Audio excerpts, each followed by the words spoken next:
party hats. Boom, boom. The whole go bang bang here. Let us begin. I want you to keep an eye out for the Boogity Man. VHS Bandits.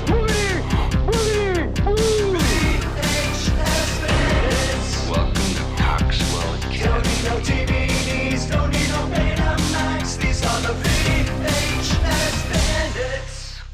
Hey everybody, and welcome to the VHS Bandits podcast. Happy summer! We're going to be watching the Andy Sidaris classic, Savage Beach. Let's pop in the tape. This is Savage Beach. In Hard Ticket to Hawaii, undercover federal agents Donna Hamilton and Taryn Kendall save the country from drug smugglers.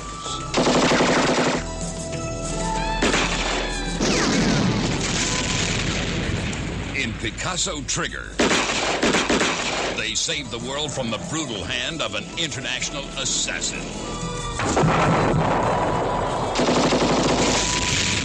In Savage Beach, they are the targets for murder. This time, they'd better save themselves. Good idea.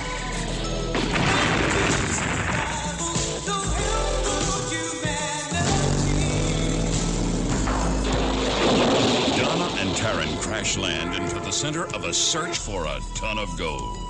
Where there's gold, there's greed, and murder rules the land. A paradise haunted by a mysterious presence. Take cover. This is no ordinary day in the sun. Terror reigns on the shores of Savage Beach. And now, our feature presentation. Hey everybody, welcome again to the VHS Bandits podcast. I am Dane Train, and with me as always is my co-host, Topher Hansen. And it's the tail end of summer. For That's T-Man over right. here, it's summer 365 days a year. But over here in forever Massachusetts, yeah, forever summer. But over here, it's only a fraction summer. That's my next Andros album. Next Forever summer. Summer. Ooh, I in like outer it. space. I like it. Summer space. Summer on Earth. There you go. Nobody knows what we're talking about. That's Nobody. okay. That's T-Man's synthwave band, which you could find on Bandcamp for free. For free. So it's We the watched Savage Beach. Yeah, it's one of, I think there's 12 or so Andy Sidaris movies that are all basically the same goddamn movie, every single one of them. They just changed the title. They just changed the title. So back in the day, I had heard about Andy Sidaris movies, and you know me, I love cheesy 80s action movies, and I love me some boobies. So Yeah. both of those all together. So Cheesy boobies. yeah. So when I used to go to the Video Vault in the center of Westboro, back when it was still open, 10 plus years ago, they had a couple of these on tape, and I wish I had snagged more of them when I had the chance, but I did at the time buy Hard Hunted, which is one of the other Andy Sidaris movies, but unfortunately I don't have it anymore. Stupid me. So I've got Savage Beach and I've got Picasso Trigger. Those are the only two Andy Sidaris movies that I have on tape. But years ago, Mill Creek Entertainment came out with a DVD box set of all 12 Andy Sidaris movies called like Guns, Girls, and Boobies or G-strings. Girls, Guns, and G-strings. And I remember back in the day, you and we were like on a kick. Yeah, we were trying to like plow through all of them. Yeah, I don't think we made it. I think there's a handful that I think we got confused because we were like, did we watch this yet? And then we started watching it and we are like, I think we saw this. Yeah, you know and what? like even when we started this movie, I'm like, I think we saw this before. Yeah, But I still don't I feel like we have watched this before, but I don't know because they are legitimately all the same movie. Yeah, same thing. I'm pretty positive that we've definitely seen this one before. I remember when we got the Mill Creek Entertainment box set, I remember like we didn't watch them from like one in a row or like in order. We like bounced around. We were like, Yeah. oh, like this one's called Guns. Let's watch that one. Yeah, you know? and then we just got lost. Yeah. Oh, this one's called Malibu Express. I mean, oh, wait, you know how I found out about this? about Andy Sidaris movies? You told me back in the day you were flipping to the TV channels and Dallas Connection was on TV. Oh, the Dallas Connection. Yeah, that's right. That was our first introduction to Andy Sidaris. The Dallas Connection. That's a good fucking movie. Yeah, I remember. Yeah, I don't know. It was on like TNT or something like that, right? Yeah. And you were like, "Dang, you gotta see this movie called Dallas Connection. It's got everything you like." Yeah. It's like, very. all right. I feel like it was like a double header or a double feature of like Dallas Connection and Stone Cold. That's a great double feature. Yeah, because that's like the first time I saw those movies were both like on late night TV when I couldn't sleep or something. So both awesome movies. That is a good double feature. oh, seriously, yeah, man, the Boz and some Andy Sidaris, you can't go wrong.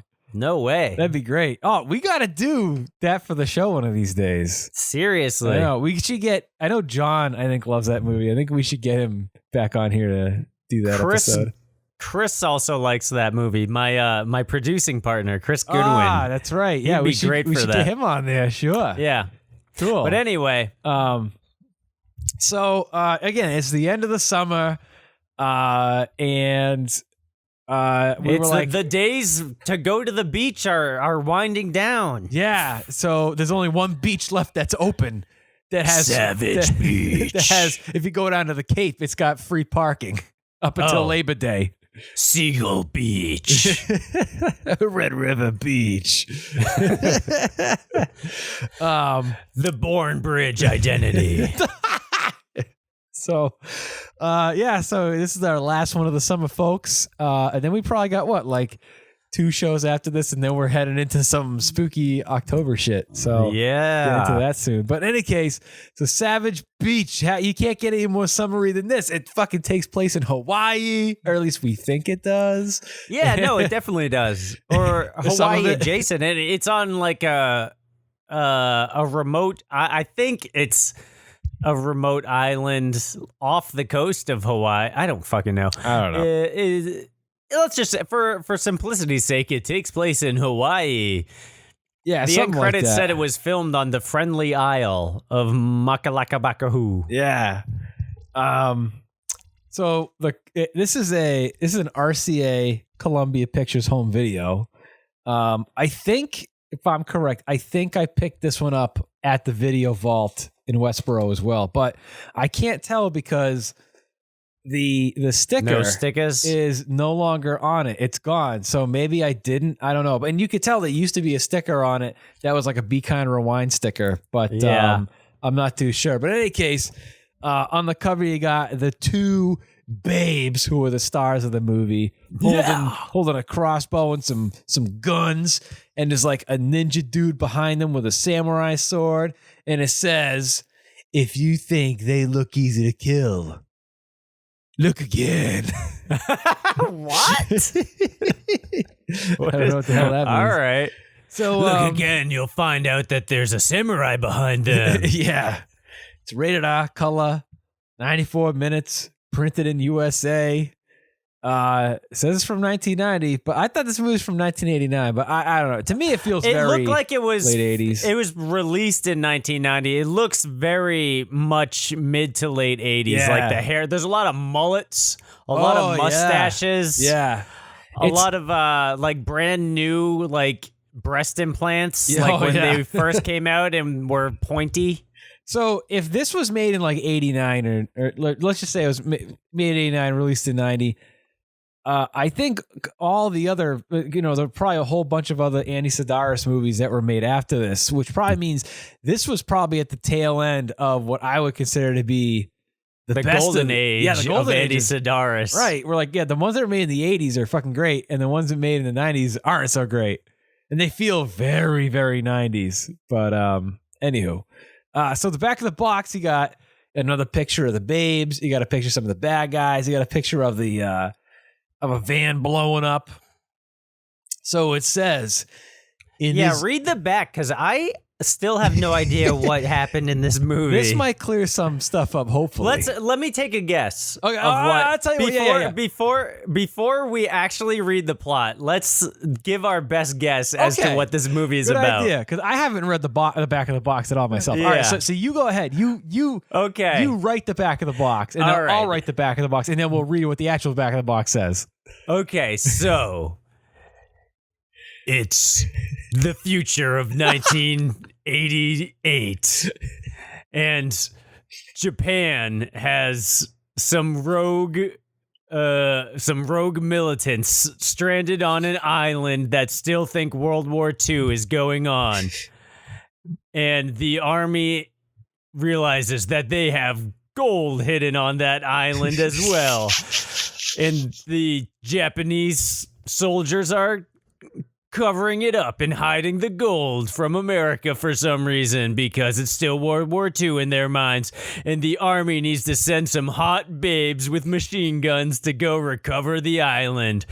And also Not the gold, CIA. but the island. Yeah, the gold on the island. Excuse me. And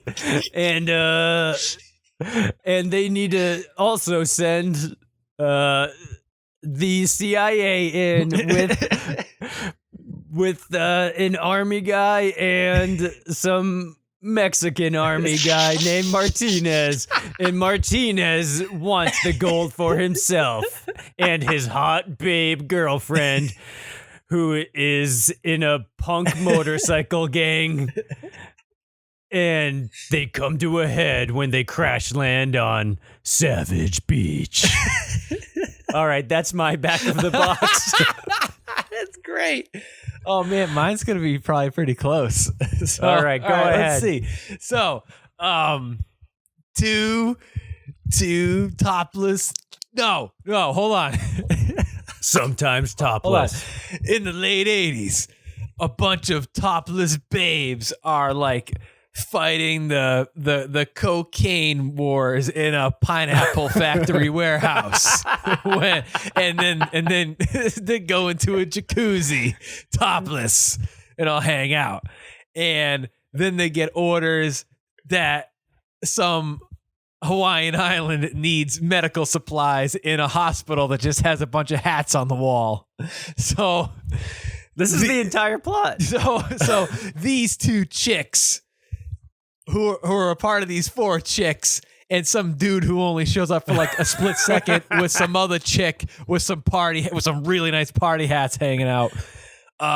They don't do anything for the rest of the movie, but these two chicks go and they send out these supplies until they get caught into a storm in their model airplane that's hanging by a string, and somebody's got a garden hose hanging over it. This is all on the back of the box. That's right. They crash land on the island until they find out they're not alone. There's some samurai zombie. And then some other dudes show up because they all want some stolen Japanese gold.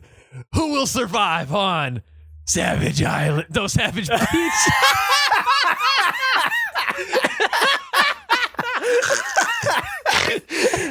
Oh my God, that's perfect. I would love it if the back of the box has that exact word for word description. It just might. Let's find out. Savage Island. I mean, Savage Beach. Yeah.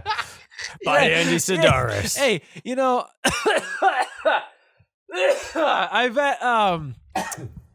I bet you. But if you were to combine what we both said, we're probably right. It probably would have had more rentals than if people were just picking up this box and read what the actual back of the box let's be honest, said. no one's reading the back of the box when they're renting an Andy Sidaris movie. Oh, yeah.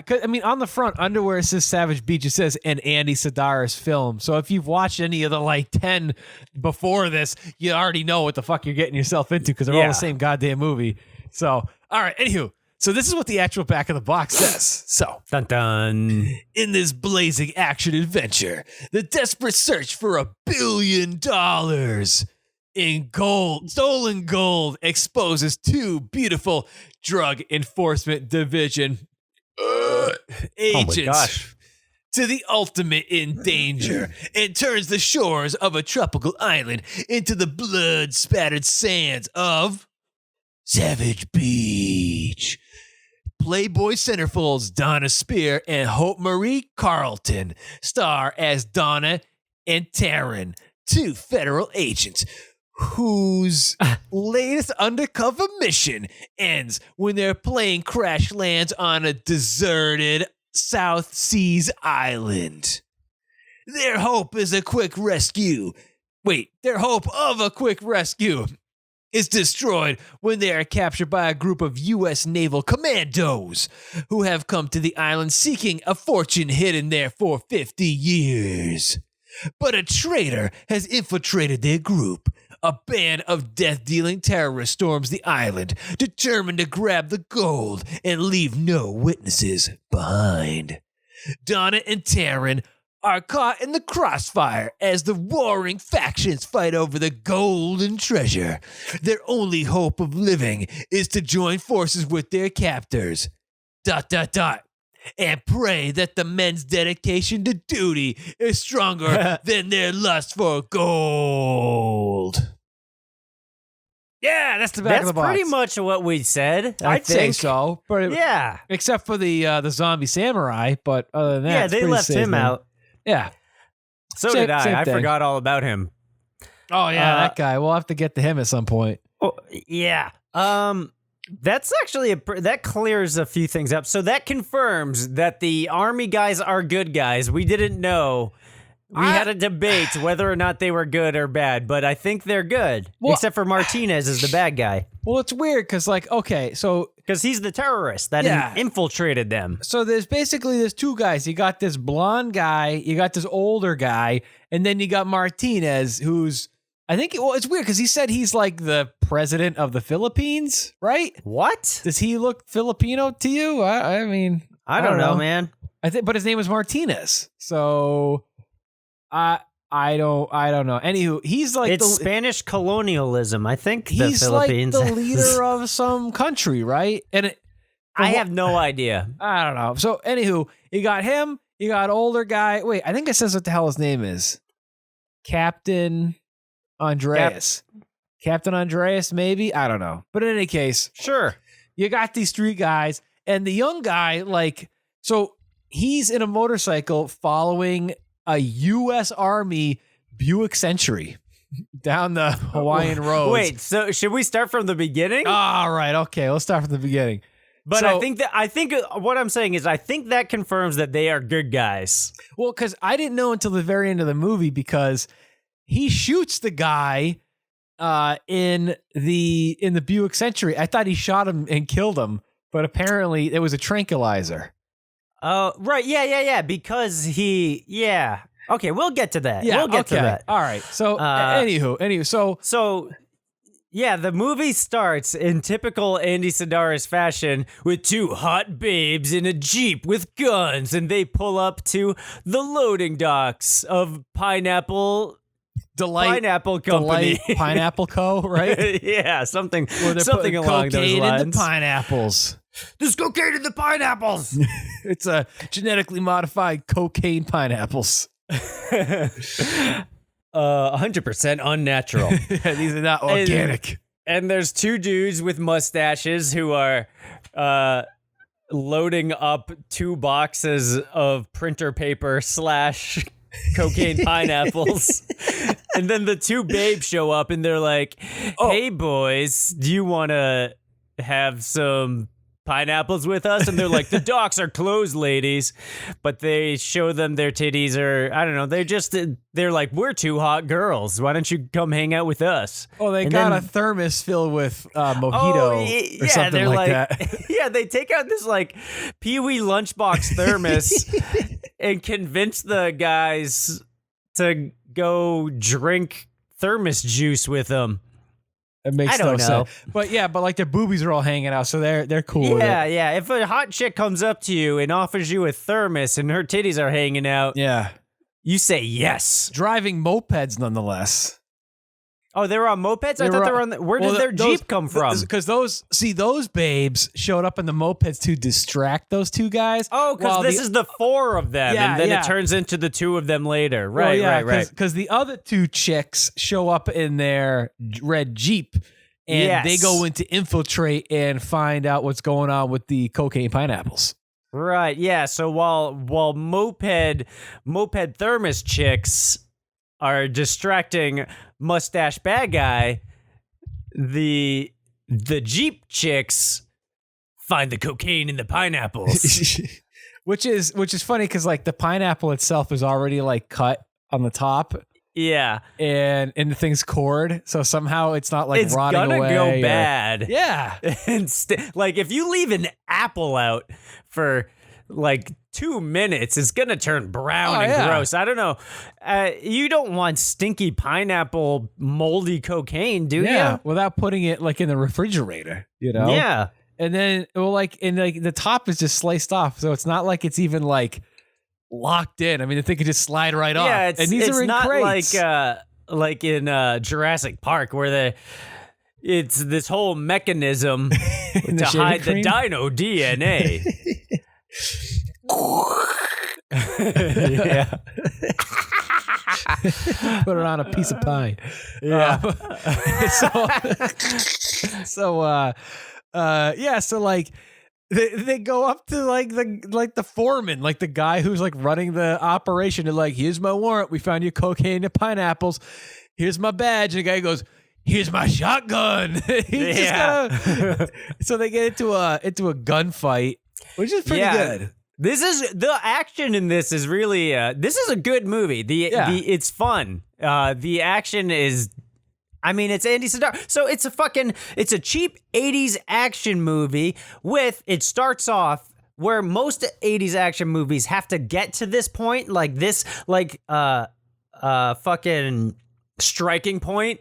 Like the climax of the movie is a shootout in a warehouse. The beginning of the movie in Andy Sidaris films is a shootout in a warehouse. Yeah. Hold no bars or whatever. It just goes straight into the action, which I like. It's boobs. like, yeah, it's like a James Bond movie. It just always starts off with like some big action scene to rope you in. That really has nothing to do with the plot. And the bad guys try to split in their Ford Econoline van, but they put a bomb in it, and bam, it blows right up. Yeah, that doesn't seem like typical DEA protocol, but hey, they're hot chicks. They can do what they want. And somehow the 2 guys in the front seats, like, they're okay. They just came out with a little bit of dust on them. So then this is where the movie starts getting confusing after this. Yeah, this whole part of the movie makes sense so far. Yeah. The hot chicks, I completely forgot that they were drug busters to begin with. Yeah. I mean, immediately after this scene, I had no idea what was going on because there's no more mention of like drug enforcement or anything. Savage Beach, the drug busters. Yeah. No, Lorenzo They do have a Lamas. speedboat. Yeah, speedboat. But so immediately after this, they celebrate by getting naked together in a hot tub. And actually 2 girls have, so we can tell who has fake titties and who has real titties because the real titties float to the top of the hot tub while the fake titties sink underneath the water. And you want to see the real ones too, and you're like, oh, if they would only just like raise up, if they would just like get up out of their seats a little bit, prop up just a little bit. I don't know what Andy Sidaris was thinking in that moment. He should have said, you know, girls, we need you to straighten your posture a little bit, so we can see them party hats. Yeah, I'm not paying you in meals and IMDb credit for nothing. They're just below the surface. Yeah. They need to go above a little bit, like submarines. Yeah. So exactly, yeah. They need to peek above the surface, see what's going on, get some fresh air. But there are a good amount of there's party hats galore in this movie. They're everywhere. Yeah, it's great. It's great, and they're man. good too. They're not like there was a good fake pair of party hats that we had to debate whether they were real or fake. We concluded that they were fake, but they fooled us for some time. Yeah, there was some quality party hats in this one. Yeah, at but the Savage Beach. The DEA agents, as DEA agents do, celebrate naked in a hot tub together. I don't know what they were talking about, but they get a phone call or something, right? I was looking at the movies. I couldn't tell. I wasn't paying attention. I wasn't listening. So they I don't know what happens in that scene other than they're naked. They get a call from Andy Sidaris, the director himself in the movie, who says that some hospital on a different island at a part of Hawaii, there's a big ass storm going on, and they don't have enough medical supplies at the hospital because like there's a whole bunch of dying children. There's like a baker's dozen dying children. Yeah, because they're all giving them cigarettes and they're smoking in the children are smoking in the hospital. And they took all their hats, so they can't stay warm. All their hats are now pinned up to the walls for no reason. So they get like a phone call from Andy Sidaris. So then, go give these children. They only have cigarettes. They're dying. They need cocaine that you confiscated. So go give this cocaine to the dying children of Oahu. I think that's what they were saying, because I have no idea how DEA agents figure into the needs of a third world hospital. Well, they got to give them what's left of those pineapples too. That's true. The Delight pineapples. So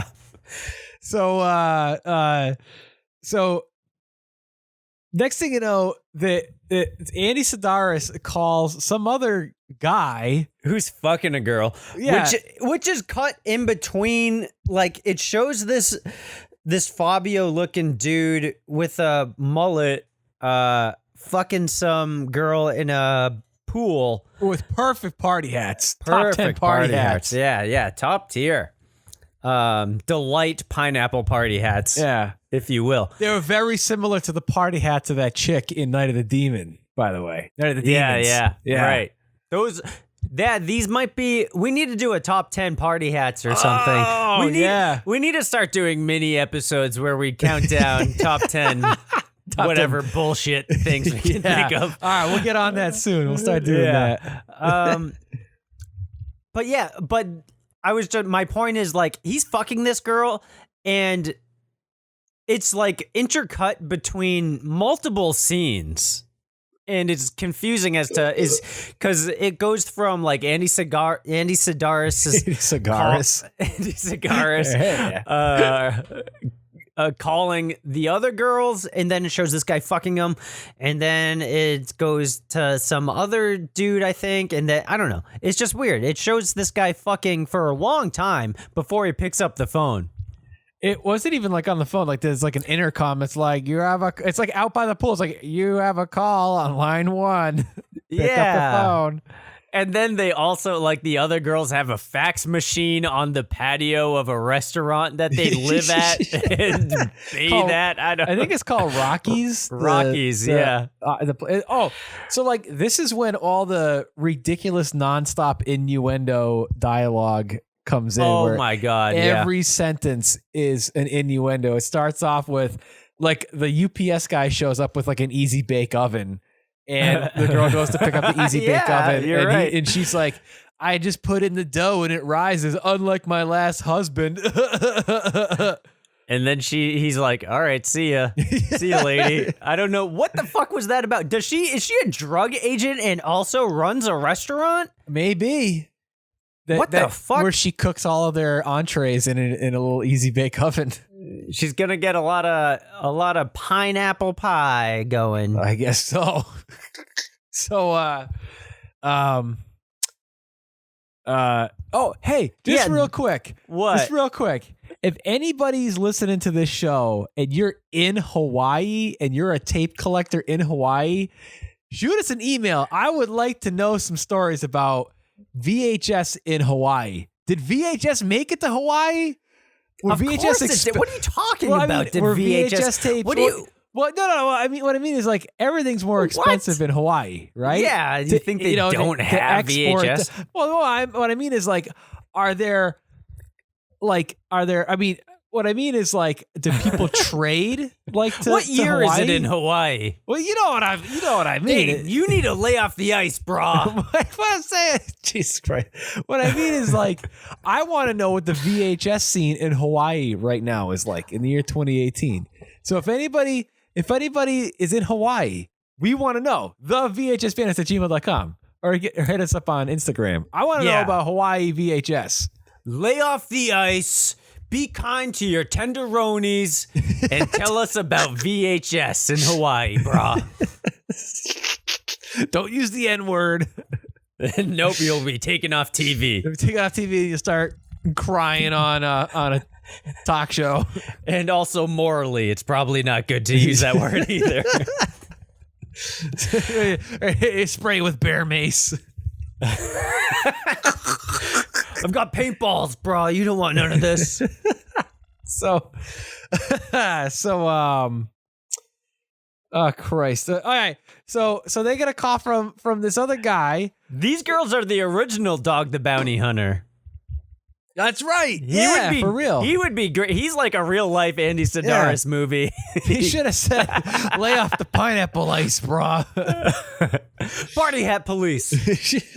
So, all right. So real quick too, I think if I recall correctly, I think all the babes in this movie Our playmates. Well, not only that, but like I think that they're all connected because like to the other Andy Sidaris movies because I think a lot of the same chicks are in a bunch of the other Andy Sidaris movies, and I think they all play the same characters too. Like they're all part of like this group, this gang. I think a lot of the same script is in a lot of Andy Sidaris movies. All right, that too.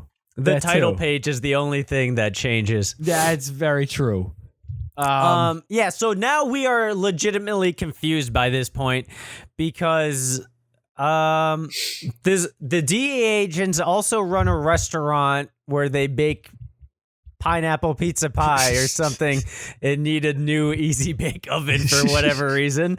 They get a call from Andy Sidaris who's like, go to this hospital, which we never hear of again. No, they go to the hospital real quick. They do? Yeah, they make the delivery. What? Speedy I thought delivery. the hospital was on the island. Well, When did okay, they- so All right, so- you tell me about all this right. hospital delivery then, because I don't know. Before we get to the hospital, like the only one other scene that we see Mullet Guy is the Mullet Guy is with one of the blonde chicks with the big boobies, and he gives them. But that's guns. when they're loading up the plane yeah. to leave. I know, yeah. So that's got to be after the hospital scene. no. 'Cause this is before they go to the hospital. What the fuck? All right, so here's Did what they happens. fly? All right, yeah, you tell me. So during this entire scene, it's literally nothing but innuendos. Every single sentence, every single word is an innuendo. Where they're like, "I got the biggest gun you'll ever see. I hope you know how to handle it. You cock it, you don't know when it's gonna go off." And she's like, "Yeah, I can handle it every day," or something. Like every single thing is like a fucking innuendo. Yeah, I like to suck dicks. Yeah, they should have said that too. I'm sure Andy Sidaris wrote that in and they took it out because it was too direct. Too direct to video. Not innuendo enough. Yeah. So this is the part where they're getting all their gear ready to go to the hospital. So they grab their crossbows. But like, also, yeah. So he's like, "Here's my big gun. You gotta lock it and cock it, baby. Oh yeah. And here's a crossbow that only has one arrow that explodes, and I'm not gonna give you any more arrows ever." Which is funny. He says that because at the end they end up using 2 of them anyway. So I don't know how many she actually ended up using. I thought she just loaded it wrong the first time. No, because, it exploded. Okay. Yeah, these explosive arrows. I know they blew up the boat with it, but Yeah. what else did they explode with it? She blew up a tree with it right before that. Oh, okay. So this is where so I think this guy gave them guns, a crossbow, and the medical supplies. So then they take off and they go to the island island number 1, where they drop off the medical supplies. I must have blinked because this is why I thought they were flying for 3 days straight, because so much else goes on while they are in the air. It's true. The time in this movie is very off, and for a lot of other reasons too. But we'll get some more of that stuff later. So, so they drop off the supplies, they re-gas up the airplane, and then they take off again. And the weather sucks. It blows up one of the engines in the airplane, and then they crash land on the deserted island. That's what happened. Right, but so much. I guess I just don't remember the hospital thing. But yeah, they got to the hospital real quick for like 2 seconds. That I must have blinked. So they're on the island for a couple of days. Now, prior to this, there's a whole other movie going on. We have to say that the two blonde girls are the ones that take the plane and crash land on the island, while the other two drug enforcement girls, they drive to the island. They're in a what? How did they get to the hospital? They took the airplane. But the airplane only seats two people, dude. So what happened was the other two babes, they stayed back at the restaurant, and they just stayed at the restaurant. Yeah, they stayed at the restaurant. They didn't do anything.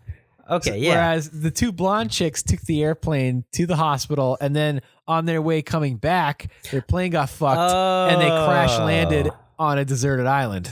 Okay, I thought here's what I thought. I thought they never got to the hospital. I thought they were just in the air forever, and it's a like tiny like puddle jumper plane too. Yeah. And the airplane scenes are pretty funny because like you can tell like. I mean, obviously, that's just how they shoot it. They have to shoot it this way. Like, they're on the ground and, like, the angle up looking at the sky and then, like, cutting in, like, stock footage of aerial photography. Yeah. And then there's, like, it looked just like the like, Ren and Stimpy episodes where they're in space in like the Space Madness episode where like it's the cartoon plane on a string floating through space. It looks like that for the establishing shots of the plane, which I love, by the way. Oh yeah, it's great. There's not enough models being utilized in movies, especially now. I know. We need more models on fishing wire, fishing line. And then it rains. A guy sprays down the windshield with a hose, and that's it. And then they crash. So, like, prior to this is like a whole nother storyline going on where I still don't fucking get it. But you got Martinez and these two other guys, Army who I guess guys, work for the U.S. government, and they use a floppy disk to try and find the coordinates of during World War II. There was a boat that had gold on it, and the boat crashed, and they were trying to find the gold. And the guy who was on the boat just died. He's old because it was 50 years ago, and the guy just died. So, like, it was on a deathbed, and he told the story about the gold. Oh, okay. I didn't catch that part either. Yeah. I didn't know about the gold until you told me. Like Holy a crap. good 2/3 throughout the movie. I had no idea why they were on this island or what the army guys were doing. There was a flashback scene in World War II where the people were young in Japan and they were talking about the gold. And if there was no party hats in it, I wasn't paying attention. No, I'm sorry. No party hats in that scene, unfortunately. Yeah, not interested. Yeah, I don't blame you. Boring without it. So, but yeah, so then there's these two, the two army guys, the two good army guys, and then Martinez, who is a bad army guy who might be the president of the Philippines. We are unsure. He's the president of some country, I think, I guess. So if your country is so poor that you just need like 3 blocks of gold bullion, I mean, just give it over to him. Well, here's what I think happened.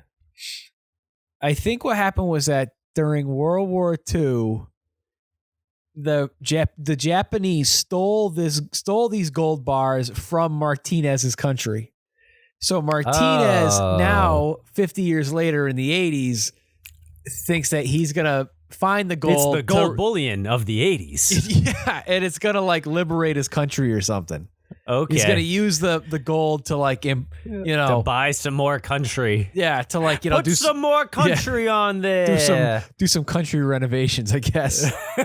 He's gonna put in new windows and vinyl siding on his country. Cobblestone driveway, The works. Hey, what do you want in your country? The works. Oh my God. So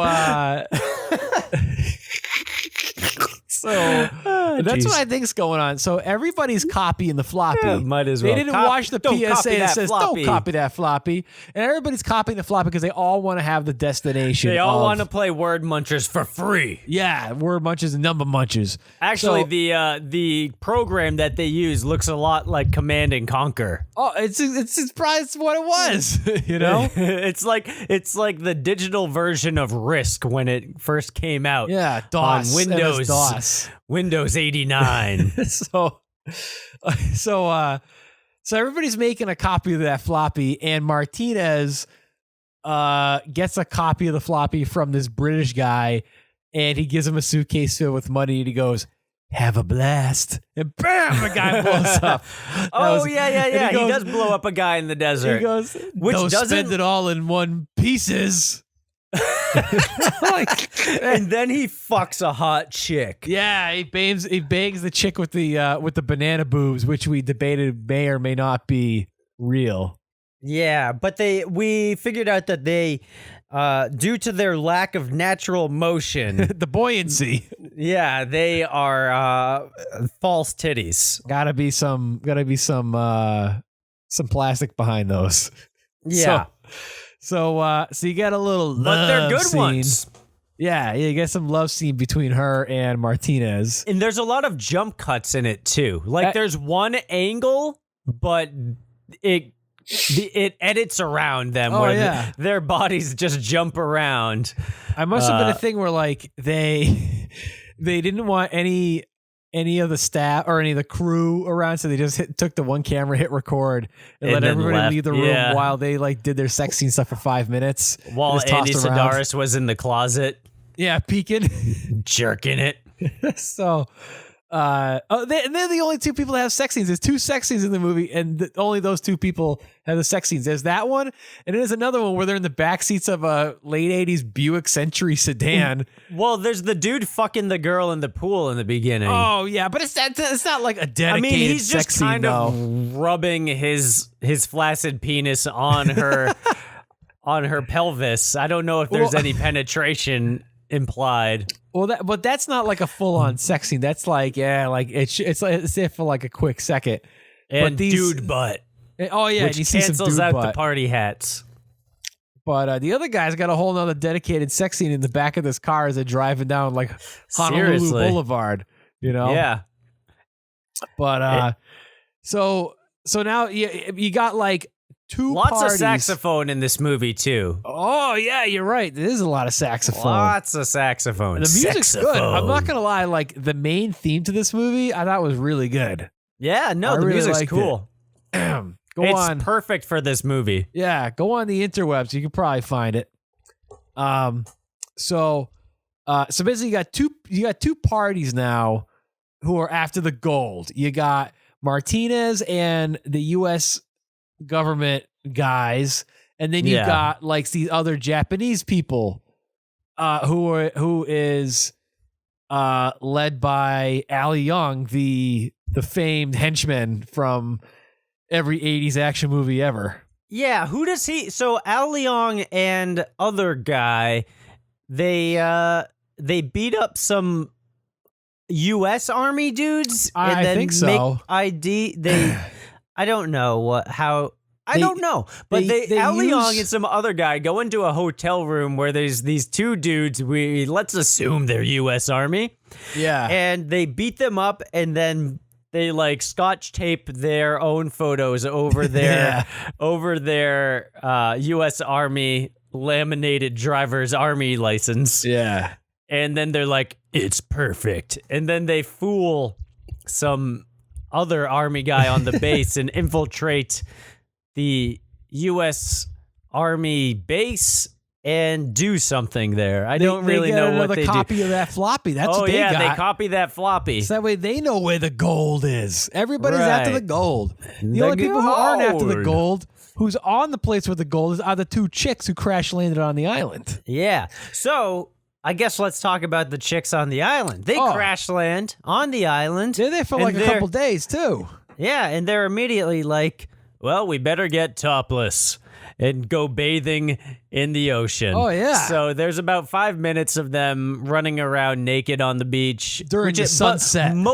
mostly in silhouette, by the way. Yeah. It looks nice, but we could have had a little bit more nip action. I wanted to see some. I wanted to see some nice clear long butt too, instead of silhouette long butt.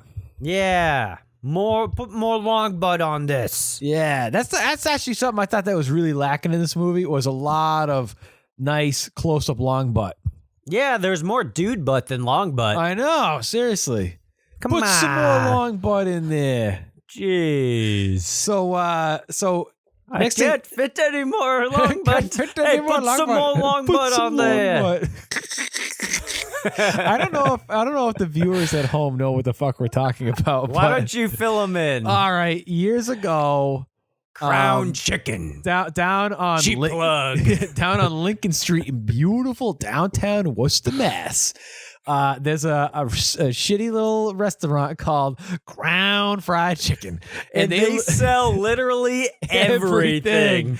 You name it, Everything. It's on the menu. You want a corn dog? You got it. You want a slice of carrot cake? You got it. You want a full turkey dinner with the works? You got it. They got everything. You want some including Carvel ice cream? You got it. So we're there. We ordered like some chicken units and some fries, right? Yeah. And there's this big dude with like his girlfriend, and they're ordering some ice cream in a cup. And he got the guy behind there scooping it in the cup. And the big guy goes, "Hey, put some more in there." And he's already got like, it's a tiny cup. Like, this guy ordered like the 99-cent cup, and there's already like 3 scoops of ice cream in this thing. fucking And the packed. guy's like, I can't put any more on there. And he's like, put some more ice cream on there. And the guy's just like it felt threatening. Like if this guy didn't put any more ice cream on there was gonna be a problem. He was like this big, like Billy Blanks looking dude. It was like at the Yeah. counter. Hey, put some more on there. Man. So to this day, it's like an inside joke. Welcome to the inside, listeners. So, oh man. So yeah. So what the fuck are we even talking about? Yeah. So everybody's Long butts. What? Long butts. Long butts. Yeah. So everyone's on the beach now. Everybody's I on the guess. beach. They're crash landed on the beach. They eat some coconuts and go naked skinny dipping. Yeah. And they find out that they're not alone on the island. There is a guy, A savage. who's like 80 years old, but he doesn't look 80 years old. He looks good at all. for 80. But, the funny thing is like, all right, so he crash landed on this on this island 50 years ago. Okay, He's an alien. World War II. It's Meathead. Yeah, right. So, hey, you can't have my gold. hey, Playboy girls, why are you such dorks? So, come on, Meathead, we got to go and get you some Crab Nebula over here. Oy Put vey. some more Crab Nebula on there. So they you find out that back in World War II, one of these like samurai soldiers, him and his 2 buddies crash landed their boat during a storm on this island. And Their they were there for- samurai spaceship. a samurai spaceship. and there were no cats to eat on this island. so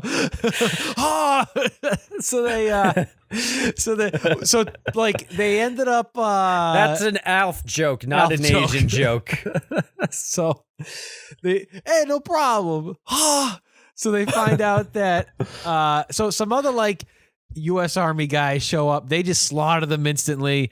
They realize that nobody's coming to save them. So two of them kill themselves, and only one of them is left. And he buries the gold bar somewhere out in the island, and he's there for years and years and years, okay? Like by himself with nothing but a samurai sword. Yet he's still completely clean shaven and has a perfectly good hairdo, an 80s haircut for 50 years. Dude, that's a sharp samurai sword. You think that thing cut his hair and his face the whole time? Absolutely, I do. Where he's got a perfectly clean shaven face. So his old person makeup looks like you just took like some mud and put on your face and let it dry for a little while. To me, it looked like, do you know that like stuff called, I think it's called like new skin or something, that it's like a Band-Aid that is like a liquid Band-Aid type of thing. Like in high school, we tried to use, like me and my girlfriend in high school tried to use it on her to like cover up a hickey so her parents wouldn't see it. Oh my God. You know what I mean? It didn't work, but it looks like it's basically like super glue. So it looked like they put a bunch of super glue on his face and it got all crinkly. Yeah. You know what I mean? I see what you mean. That's and I couldn't tell if he was supposed to be like a mutant, but now that you say that he's an 80-year-old man, I guess it was just supposed to be old person wrinkles. Oh, I thought he was a zombie too. I mean, he looks like a zombie, a samurai mutant zombie from outer space. So the funny thing is, when you look at the flashback video, flashback about him like before he departed on this boat trip, which ended up turning into Gilligan's Island. Yeah. He and like his general, like they're talking in perfectly fluent English to each other. No accents, no nothing. Perfectly fluent English. But at the end of the movie, the fucking guy only speaks Japanese. And this other guy who you didn't even know spoke. He didn't have anyone Japanese, to talk to. Had to translate for him. You know? Yeah, that's true. Well, so anywho, he forgot. It's been a while. I guess he forgot. So they're all on this island. He is on his deathbed too. No, so, man. like, what deathbed? The guy was like perfectly samurai swording people until he got shot. Yeah, but when he was dying, he only speaks after he gets shot. Oh, yeah. You're right. So, I mean, if I was getting shot, I'm not going to try and remember my second language, which I don't know in the first place. True. But no. If I it wasn't did, even I'm a second speaking my language first because language he on my spoke it deathbed. fluently. There was no accent, no nothing. So how is it his second language? You think Japanese is his second Yes, language, I and do he's think Japanese a is his first second generation Japanese American? Yeah, that's exactly what I think. Who fought for Japan in World War II? Yep, absolutely, 100%. That's the only explanation. Film theory, guys. Yeah. Fan theory here. Let's make a conversation on the Instagram wall about this. Yes. So, in any case, they all confront each other, right? And so Martinez and his two people are there. The girls are there. The Japanese guys, led by Al Leong, are there. And then Al Leong fucking shoots the rocker chick wearing these like spiked leather bra, like she's going to a fucking fucking concert. Martinez shows up on the beach in just like a speedboat. I don't know how the fuck he got there in a speedboat, right? Well, what happened was they had a they flew a little plane, and it was an inflatable boat. Yeah, and then they had with a little inflatable boat. So yeah, and the Japanese people showed up in like a fucking yacht, like a rich people yacht. Yeah. So. They all confront each other. Al Leong shoots the girlfriend. We have to say, because at first the hot drug chicks, they meet up with the U.S. Army guys and Martinez. Yeah, and right. They get kidnapped by the Army guys, which doesn't really make sense. Which is another reason we're like, are they bad guys? Or are they good guys? Well, because they kidnap them and tie them to a tree. Right. But they're all American, so they should just be like, hey, we're DEA agents. I don't get it. But at the same I time, don't know. they're after the gold for their own benefit, right? Aren't they just going to steal The the girls gold? don't even know the gold is there, Yeah, though. they don't know anything about the gold. Now, but I thought that Martinez and the army guys were after it so that way they could like retire, right? And live the high life. They weren't going to like send the gold to the fucking U.S. government, right? That wasn't their plan. I have no idea. I don't know. Fuck it. I don't know. Everybody's fucking shooting at each other, right? Everybody's shooting at each other. The girls get to escape because Samurai Zombie Man friggin' takes a samurai sword and cuts the rope.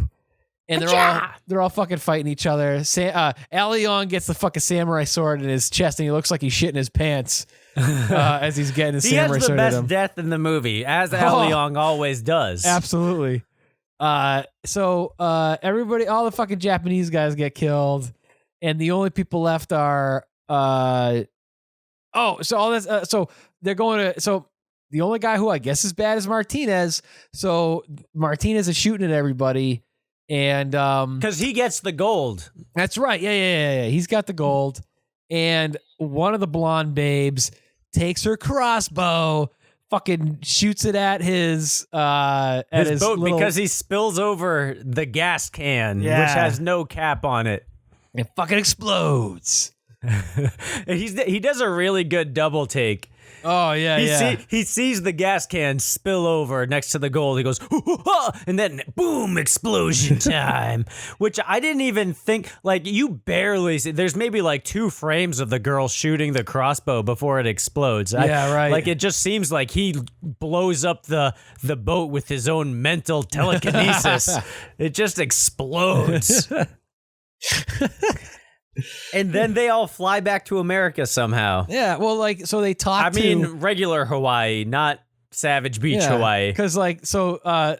which is America. Well, like, Ninja Zombie guy gets shot by Alion before he kills him, and he tells the whole story about the backstory of what happened. And yeah, that was dumb. Who cares? Well, like, for whatever reason, the babe with the crossbow, she's, like, sobbing like it's a fucking... Yeah, like she comedy. knows this guy. Yeah, I mean, I have no idea why the hell she's crying as much as she is. He saved her life. Ah, that's true. Yeah. I mean, who cares? Yeah. Well, anywho, they're back to Hawaii at Rockies or wherever the fuck Rockies is. I'm assuming it's Hawaii. Yeah, but they're I at don't the fucking know. DAA headquarters / Rocky's Bakery and Pizza Shop. Yeah. So they're over there and / jacuzzi. Yeah. Topless jacuzzi room. Salesman, yeah. Jacuzzi Rooski.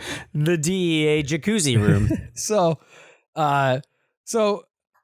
you find out that some of the gold. So, all right. So, real quick. The fucking blonde guy, She the stole Navy the gold. guy, not that he didn't steal the gold, but you find out that he's working for the CIA. He's double-crossed the older guy and said, nope, we're here to seize the gold. We're taking the gold. The U.S. government's taking the gold. Sorry, buddy. And that was that. But then, at the end of the movie, you find out that the blonde chick, she stole half the gold. Yeah, she's like, well, I saw the gold was in international waters, so I am entitled to it because I found it. And she's like, well, and the my CIA plane crashed. guy's like, all right, gotta fucking buy whatever. a new plane, right? Yeah. The CIA guy's like, yeah, whatever. Hey, let's go dancing. Yeah, right. And and then the other 2 babes who have been just sitting at the restaurant this entire time, they just they go and offer a threesome to the old army guy because he'll try anything once or twice. Hey. So, but yeah, so that's what ties into the young army guy earlier that we mentioned for a little bit. But you said he shoots a guy. Yeah. In the U.S. Army Buick Century presidential edition. So I thought he shot him with like a silenced gun, like a silencer, but I guess it was a tranquilizer. And the funny thing was, this takes place like 5 to 7 days later where they're at the beach and he shows that he's a CIA agent and he goes, he should be waking up right about now. So you're telling me that this little teeny little tranquilizer dart that he shot into this guy's neck kept him asleep, paralyzed for fucking at least for like 7 a week. This guy has a family. Yeah, I mean, he's got children, and I mean, what if he has an allergic reaction to the? He could have killed this guy. Who they could have easily said, "Hey, you know what? We've got this new guy." So what the thing is he is posing as an army guy, but he actually works for the CIA. You're both working for the American government. The CIA can just be like, "Hey, we're sending in this guy." Yeah. There's no reason to infiltrate your own country. Yeah, what? It makes, I don't know. And basically almost murder one of your own countrymen who works for the army. I don't get it. It doesn't make sense. I But don't know. the point of that part of the movie is that there's a legit Buick Century that just has like black stick-on letters that say U.S. Army on it. It's like you can buy them at the hardware store. Slap them on your door. Of your car. It's like you're having a yard sale. So get these letters to make a sign with, or put a logo on your Buick Century to make sure it is legitimate U.S. Army certified. Well, And that's the movie. That's Savage Beach. Oh man. So I tell you what, dude. Do you want to look up the IMDb? I'll look up the Amazon. You got it. So we can look up the ratings of Savage Beach. Savage Beach. All right. Let's see here. Let me hop on the old Amazon real quick. Man, where is Kev Bot when you need him to do all of this homework? Jeepers. Savage Beach. All right, I got it. I got the IMDb. Okay. You want to give me your guess out of 10 stars? 10 stars, probably like a 2.8. You're pretty close. Really? It is 3.9. No you were shit. just 1 star, 1.1 star off. Wow. That's pretty close. Wow, look at this. Here's the headshot for Bruce Penhall, who played the blonde guy in Savage Beach. Oh, he's from Chips. Really? No shit. Oh, That's his headshot. It's like his headshot looks like the that picture of shit. What's his name? Fuck it. Whatever. Look at his headshot. Bruce Penhall. Okay. Sexy headshot. So, all right, here we go. The Amazon VHS copy of the movie, which unfortunately there's only one left in stock, and they want $44.90 plus $4 shipping. Shit. Fuck that, people! Don't pay that money for this tape. I don't think any Andy Sidaris movie is in any form is worth that kind of money. In fact, I'm gonna say right now, I mean, I don't know. You can get the DVD box set for fucking cheap. $2. You know what I mean? Fucking nothing. It costs nothing to get the DVD box set. It's crazy cheap.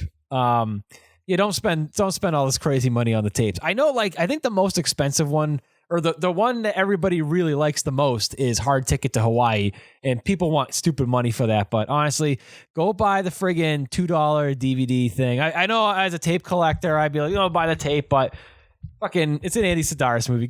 If you find it in the wild, definitely get it. Oh yeah. If you can find it super cheap, do Any Andy Sidaris movie in the wild. Yeah, I would not pay big money for Andy Sidaris movies. So, that's just me. But all right, guys, Here we go. What would you say is, out of 5 stars, the VHS copy of Savage Beach? I'm gonna say 4.5 stars. Oh, dude, you're pretty much pretty close, pretty much right on the money. It's 3.8 out of 5 stars. Nice. Yeah, just about everybody's giving it pretty damn good reviews on Amazon.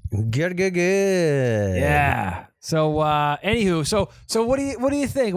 How many Outer Space Samurai Zombies? Yeah, all right, that sounds good. Yeah. Okay. How many would you say, dude? All right, out of 10 Outer Space Samurai Zombies, I would give Savage Beach 8 8 out of 10 outer space samurai zombies. It was a fun movie. The pacing was actually really good. There's not too much downtime. There's some like bogus shit, but you just look away for a couple minutes and it's over. And then next thing you know, there's party hats and explosions. So I think it's a good fucking movie. Watch this movie. Yeah. I not only am I going to give it also 8 out of 10 outer space zombie ninjas, samurai ninjas, but I'm also going to give it 8 cocaine pineapples. Whoa. Cocaine pineapples. Cocaine pineapples from my third album. So I dude, same thing. I think the pacing was good. Fucking party hats galore everywhere. I love the innuendo dialogue. I just the action was great. I would probably rewind this movie once every summer. Absolutely. I think this movie's definitely a good watch every summer. Yeah. It's a great summer movie. Lots of more than one explosion. I thought they jumped the shark in the beginning by exploding the Econoline van. Yeah. But they explode a boat. Yeah. And a tree. That's right. And there's more explosions. There's guns, samurai swords, hot babes, party hats, explosions, and gold. And cocaine. I literally think the only reason why I am giving this movie an 8 out of 10 is because the storyline is really fucking confusing. It's confusing, yeah. Yeah. But again, who gives a fuck? There's 3 explosions. There's also the explosion from the suitcase. Tree. Oh. When the guy goes, have a blast. Oh, yeah, he blows up an entire person. Yeah, so there's 3 big-ass explosions in the movie. Wow. Yeah, man, this movie's fucking great. If anybody out there can get their hands on Savage Beach as a great summertime watch, if you're outdoors, you got like your VCR hooked up to a projector on your back porch with those tiki lights or something like that, If you're at Rocky's Cafe / DEA headquarters in the jacuzzi next to your fax machine / telephone, then this is the perfect movie to watch with some cocaine pineapple margaritas. Yeah, man, good stuff, man. This is a good one. We'll have to do some more Andy Sidaris movies down the road. We gotta watch. Yeah, maybe next summer we'll have to do one Andy Sidaris movie to finish off the summer for the next 12 years. Yeah, so I've got that Picasso trigger. If anybody else has any other of the 80s, Andy Sidaris movies. Shit, fuck. I'll take some of the 90s ones too. Well, actually, there's a sequel to this called Return to Savage Beach. That was in the late 80s. Late 90s. So, maybe we'll have to do that next summer. Yeah, so if I get my hands on that. So if anybody else has any other Andy Sidaris movies that they're interested in trading, get in touch with us on Instagram or Gmail. So there we go. So if anybody wants to get in touch with us, we're at VHS Bandits on Instagram and email at thevhsbandits@gmail.com. Especially for those of you people that live out in Hawaii. Yeah. I want to know what the VHS scene is like in Hawaii. Calm down, dude. You're going to scare them off. Does Hawaii have the internet? Hawaiians are very sensitive people. Does Hawaii have the internet? Like, do they have Wi-Fi? Are they still renting videos at the video store? I want to know. I think Hawaiians just use coconut shell telephones to communicate. That's how they're listening to this podcast. Ah, that must be how it is. Right. Yeah. Sure. You just hold a coconut up to your ear, and then the VHS Bandits podcast it gets shot in through a samurai outer spaceman who uses his sword as an antenna, and that's how podcasts are heard in Hawaii. I guess so. That must be the case. So anyway, well, I guess that's gonna do it for Savage Beach. I've been Topher Hansen. With me, as always, is my co-host, Day Train. And we've been the VHS Bandits. Thanks for listening, guys. Be kind and rewind.